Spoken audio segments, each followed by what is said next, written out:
Hello friends, welcome back to my channel Himanshu classes. दोस्तों, नवरात्रि के इस शुभ अवसर पर आप सभी को हार्दिक बधाई।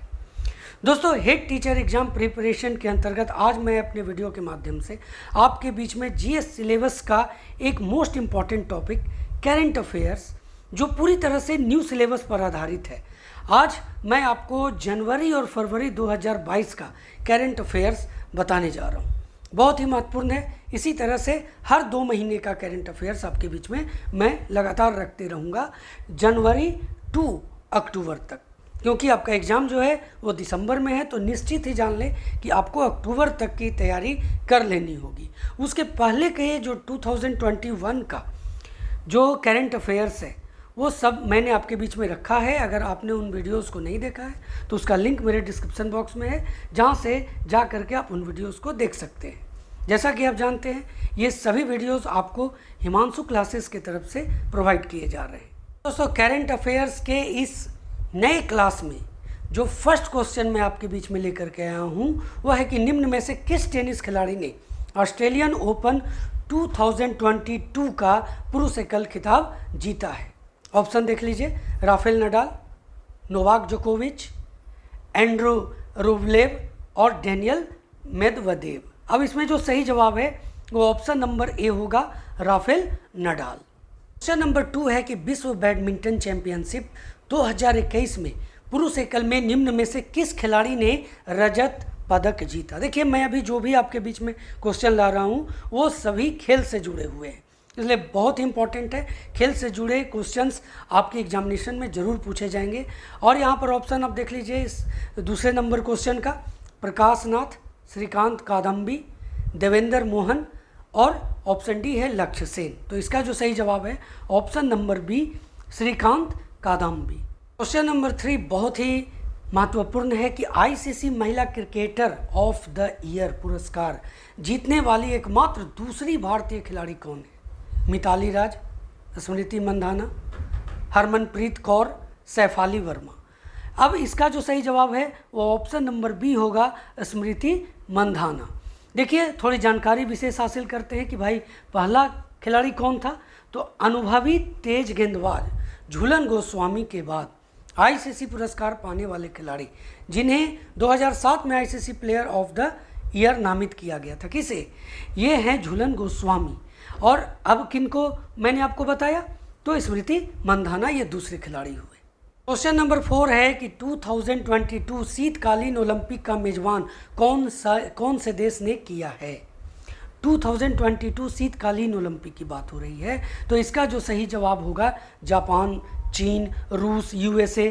तो यहाँ पर जो सही जवाब है ऑप्शन नंबर बी, चीन होगा। क्वेश्चन नंबर 5 है कि भारतीय महिला हॉकी टीम ने एशिया कप 2022 में कौन सा स्थान हासिल किया है या जीता। जो भी इस तरह का क्वेश्चन आपसे पूछा जाएगा, पहला, दूसरा, तीसरा या चौथा या उपयुक्त में से कोई नहीं, उपयुक्त में से एक से अधिक।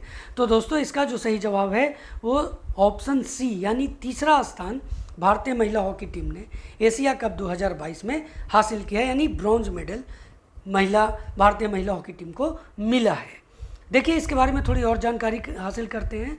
तो भारत की महिला हॉकी टीम ने पूर्व चैंपियन चीन को हराकर कहां से पदक जीता है। जापान ने दक्षिण कोरिया को हराकर एशिया कप का खिताब अपने नाम किया है। तो समझ लिया आपने, स्वर्ण किसे मिला, रजत किसे मिला और कांस्य किसे प्राप्त हुआ। क्वेश्चन नंबर 6 है कि भारत के अंडर 19 क्रिकेट टीम ने आईसीसी अंडर 19 विश्व कप 2022 एंटीगुआ में जीता। अब ये भी यहाँ पर क्लियर हुआ कि आईसीसी अंडर 19 विश्व कप कहाँ हुआ, तो एंटीगुआ में हुआ, जिसे जीता भारतीय टीम ने। और उसका कप्तान कौन सा खिलाड़ी था। अब यहाँ ऑप्शन देख लीजिए, यश धुल, उन्मुक्त चंद, पृथ्वी शॉ, सुमन गिल। तो इसका जो सही जवाब होगा ऑप्शन नंबर ए होगा, यश धुल। क्वेश्चन नंबर 7 है कि सामाजिक कार्यकर्ता एवं पद्म पुरस्कार से सम्मानित शांति देवी जी का निधन जनवरी 2022 में हुआ है। भारत के कौन से आंदोलन में भाग लिया। ऑप्शन देख लीजिए, भूदान आंदोलन, खिलाफत आंदोलन, भारत छोड़ो आंदोलन या असहयोग आंदोलन। तो यहाँ पर जो सही जवाब होगा वो ऑप्शन नंबर ए होगा, भूदान आंदोलन।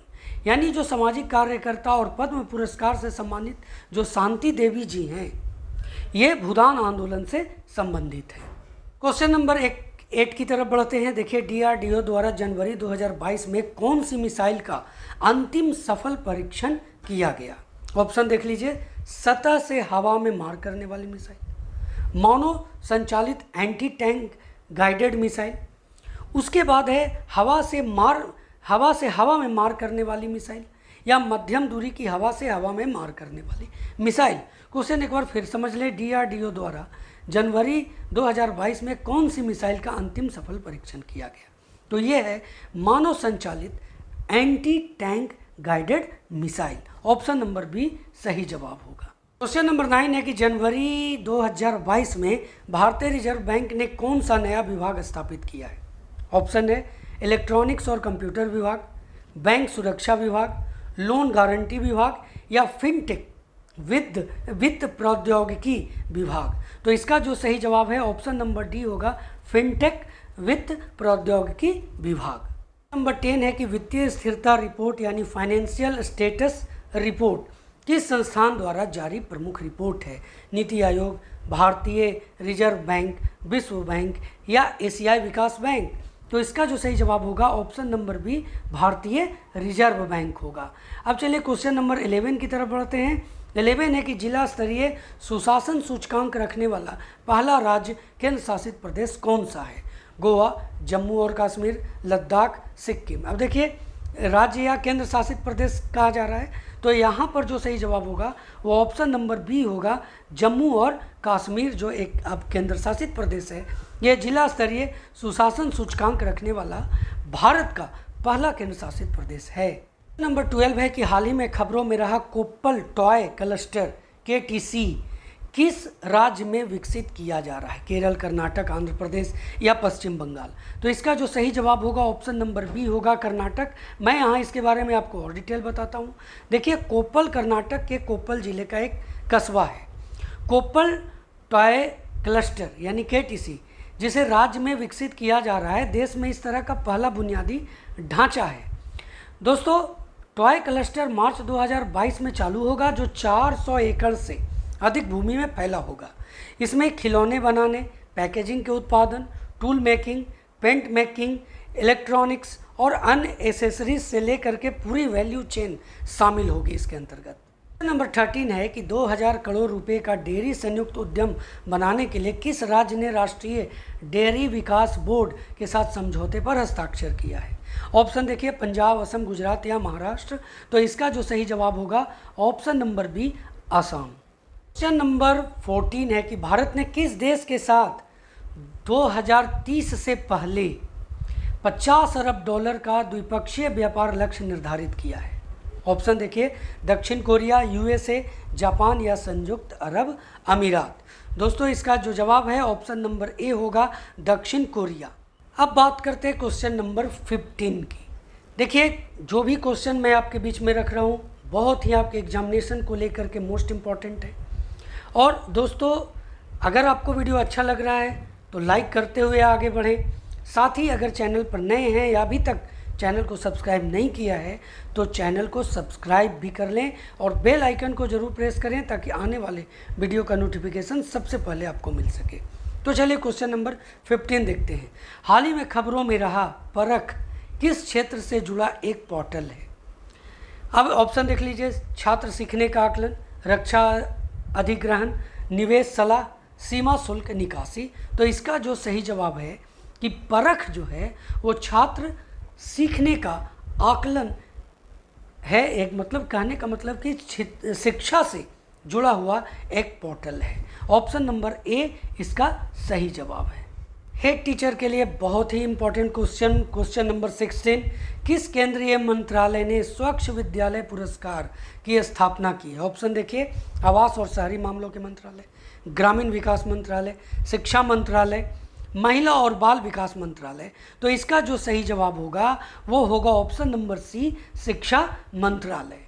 क्वेश्चन नंबर 17 है, भारत ने 2 बनाम 2, ध्यान दीजिए यहाँ पर, कृषि बाजार पहुंच मुद्दों को लागू करने के लिए किस देश के साथ एक समझौते पर हस्ताक्षर किया है? इजराइल, USA, रूस, या ऑस्ट्रेलिया। तो इसका जो जवाब होगा ऑप्शन नंबर बी होगा, USA।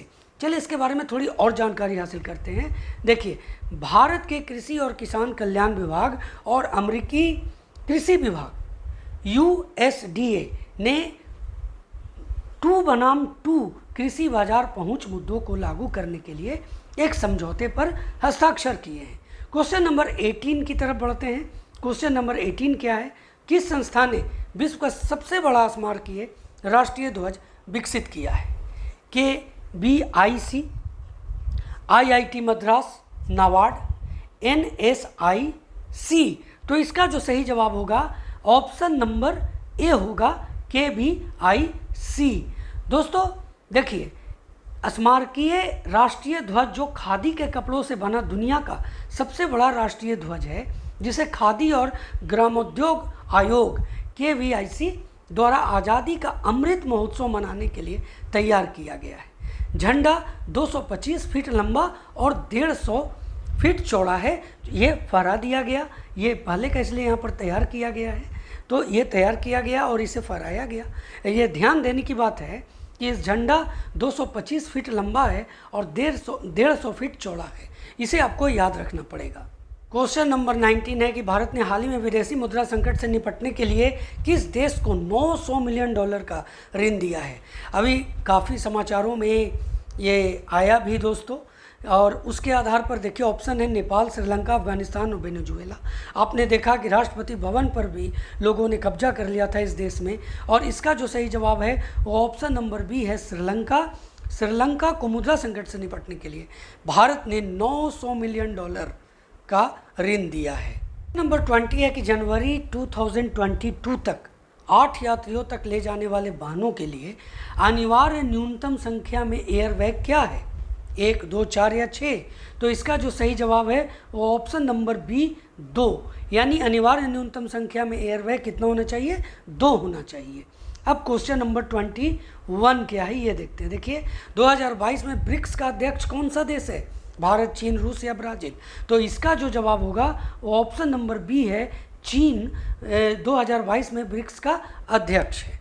अब देखिए इसके बारे में थोड़ी और जानकारी हासिल करते हैं। तो चीन ने वर्ष 2022 में भारत से ब्रिक्स की अध्यक्षता संभाली, और ब्रिक्स 2022 का जो विषय है बहुत इम्पॉर्टेंट है। ये है वैश्विक विकास के लिए एक नए युग में उच्च गुणवत्ता वाले ब्रिक्स साझेदारी को बढ़ावा देना है। तो इसलिए इसका विषय भी आपको याद रखना चाहिए।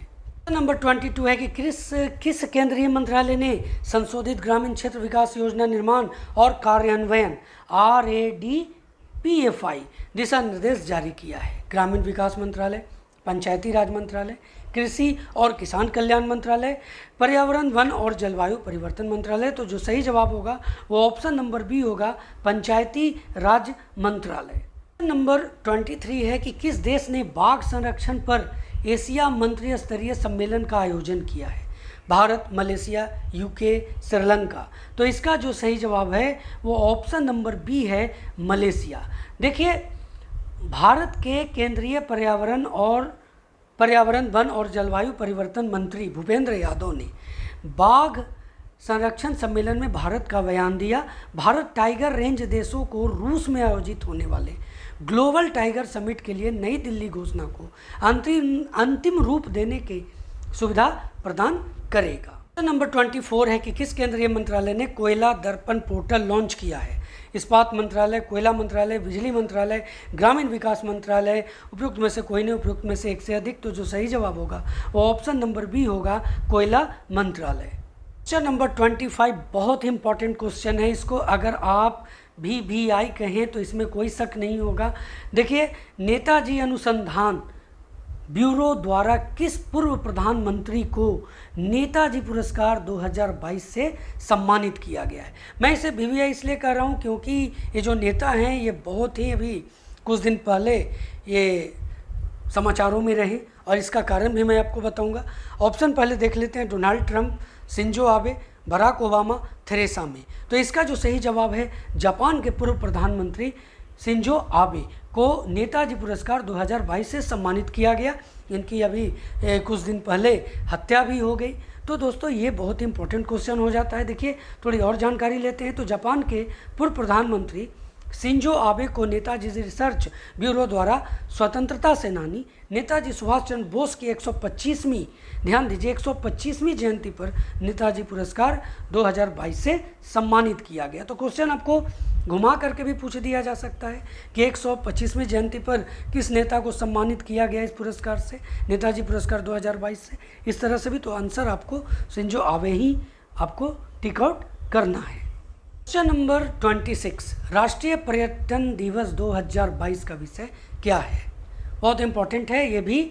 और देखिए जो भी क्वेश्चन मैं आपके बीच में रख रहा हूँ सभी इंपॉर्टेंट है, लेकिन उसमें कुछ विशेष आपको होता है तो मैं उसके बारे में आपको बता देता हूँ। दोस्तों ऑप्शन ए है सतत पर्यटन, ऑप्शन बी है ग्रामीण और सामुदायिक केंद्रीय पर्यटन, ऑप्शन सी है लिंग तटस्थ पर्यटन, ऑप्शन डी है बाल अनुकूलन पर्यटन। तो इसका जो सही जवाब है कि राष्ट्रीय पर्यटन दिवस 2022 का जो विषय है वो ऑप्शन नंबर बी ग्रामीण और सामुदायिक केंद्रीय पर्यटन। क्वेश्चन नंबर 27 है कि अटल सुरंग जो हाल ही में खबरों में रही किस राज्य या केंद्र शासित प्रदेश में स्थित है? ऑप्शन देखिए हिमाचल प्रदेश, अरुणाचल प्रदेश, सिक्किम, उत्तराखंड। उपयुक्त में से कोई नहीं, उपयुक्त में से एक से अधिक। तो जो सही जवाब होगा ऑप्शन नंबर ए होगा हिमाचल प्रदेश। चलिए थोड़ी और जानकारी हासिल करते हैं अटल सुरंग के बारे में।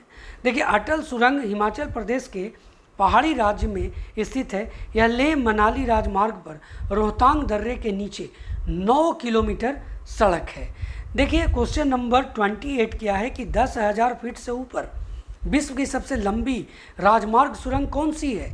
ऑप्शन देख लीजिए, यहाँ जो है वो है लाडल सुरंग, पाताल पानी रेल सुरंग, अटल सुरंग, पीर पंचाल सुरंग। उपयुक्त में से कोई नहीं, उपयुक्त में से एक से अधिक। तो इसका भी जो सही जवाब होगा वो ऑप्शन नंबर सी होगा, अटल सुरंग। ये 10,000 फीट के ऊपर विश्व की सबसे लंबी राजमार्ग सुरंग है। और इसके बारे में मैंने अभी आपको और बताया कि कहाँ है, ये किस दर्रे पर स्थित है, कितना किलोमीटर उसके नीचे 9 किलोमीटर। तो ये भी मैंने आपको क्लियर किया। क्वेश्चन नंबर 29 है कि 2022 तक भारत में कितने बैंकों को व्यवस्थित रूप से महत्वपूर्ण बैंकों DSIB के रूप में वर्गीकृत किया गया है? 2, 3, 4, 5, इनमें से कोई नहीं। तो दोस्तों इसका जो सही जवाब है वो सही जवाब होगा ऑप्शन नंबर बी, 3 बैंक हैं ये। चलिए जानते हैं कि भारतीय रिजर्व बैंक ने घोषणा की है कि SBI, ICICI बैंक और HDFC बैंक को घरेलू व्यवस्थित रूप में महत्वपूर्ण बैंक को जिसे DSIB के रूप में पहचाना जाना जारी है। अब चलिए क्वेश्चन नंबर 30 की तरफ बढ़ते हैं। क्या है? तो 30 है कि भारत ने आपदा प्रबंधन में सहयोग पर किस देश के साथ समझौता ज्ञापन पर हस्ताक्षर करने को मंजूरी दी है? France, Turkmenistan, Australia, New Zealand. उपयुक्त में से कोई नहीं, उपयुक्त में से एक से अधिक। ध्यान दीजिए क्वेश्चन क्या है, आपदा प्रबंधन में सहयोग पर किस देश के साथ समझौते ज्ञापन पर हस्ताक्षर करने की मंजूरी दी है? तो इसका सही जवाब होगा Turkmenistan, option number B.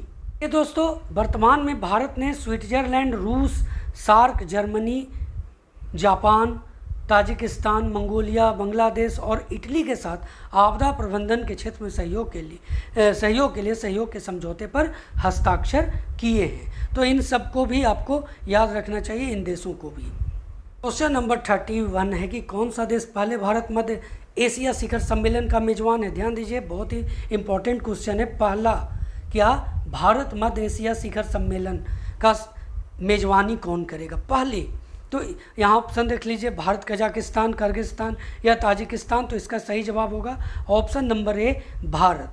Question number 32 क्या है? तो 32 है कि किस राज्य सरकार ने यूरोपीय शहरों की तर्ज पर सड़कों का सौंदर्यीकरण परियोजना शुरू की है? उड़ीसा, तेलंगाना, दिल्ली या गोवा। तो इसका जो जवाब होगा ऑप्शन नंबर सी होगा, दिल्ली। यानी दिल्ली जो है वो यूरोपीय शहरों की तर्ज पर सड़कों का सौंदर्यीकरण परियोजना शुरू की है। क्वेश्चन नंबर 33 क्या है? देखिए क्वेश्चन नंबर 33 है कि ऑपरेशन सजग किस राज्य या केंद्र शासित प्रदेश की सरकार से संबंधित है? मध्य प्रदेश, दिल्ली, उत्तर प्रदेश या बिहार। क्वेश्चन यहाँ पर देख लीजिए, ऑपरेशन सजग। तो इसका जो जवाब है ऑप्शन नंबर बी होगा, दिल्ली। देखिए दिल्ली में सड़क अपराध की घटनाओं पर अंकुश लगाने के लिए ऑपरेशन सजग शुरू किया गया है। तो ये भी इम्पॉर्टेंट हो गया कि ऑपरेशन सजग जो है ये किस लिए किया गया है? तो दिल्ली में सड़क अपराध की घटनाओं पर अंकुश लगाने के लिए।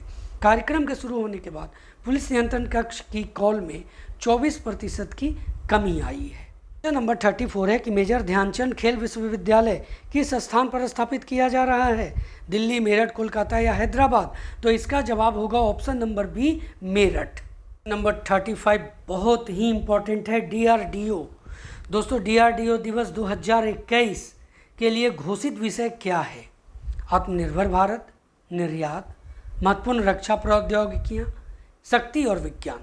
तो DRDO दिवस 2021 के लिए जो घोषित विषय है वो है ऑप्शन नंबर बी, निर्यात। क्वेश्चन नंबर 36, उर्दू भाषा में किस कवि को साहित्य अकादमी पुरस्कार 2021 से सम्मानित किया गया है? जावेद अख्तर, चंद्रभान ख्याली, मनोवर राना या गुलजार। तो इसका सही जवाब होगा ऑप्शन नंबर बी, चंद्रभान ख्याली। क्वेश्चन नंबर 37 है कि इसरो ने फरवरी 2022 में PSLV C-52 रॉकेट द्वारा निम्न में से किस सैटेलाइट को अंतरिक्ष में भेजा? ध्यान दीजिए, GSAT-30, कार्टोसैट-3, EOS-04 या INS-1C।